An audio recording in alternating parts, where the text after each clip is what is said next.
माननीय देवेंद्र फडणवीस साहेब, ज्या वेळेस विलासराव देशमुख साहेब मुख्यमंत्री होते आणि आमच्या लातूर जिल्हा, नगर जिल्हा, नांदेड जिल्हा, हिंगोली जिल्हा या ठिकाणी खोडआळीचं प्रमाण वाढलं होतं आणि 2007-8 साली 30 ते 40% सोयाबीन हे खोडआळीनं खाऊन गेलं होतं आणि विलासराव देशमुख अमेरिकेत होते.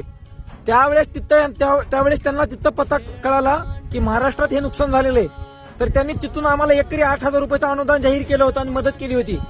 देवेंद्र फडणवीस साहेब, आज 2025-26 चालू आहे. 18 ते 19 वर्ष झाले, त्यावेळेस आम्हाला मिळालं होतं 8,000 रुपये एकरी. तुम्ही आज 4,000 रुपये एकरी देताय.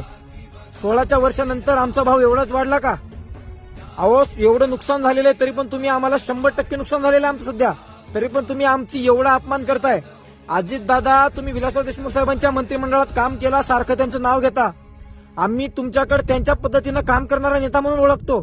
यशवंतराव चव्हाण साहेबांचं नेतृत्व आम्ही तुमच्याकडून बघतो. तुमच्याकडून भरपूर अपेक्षा आहेत.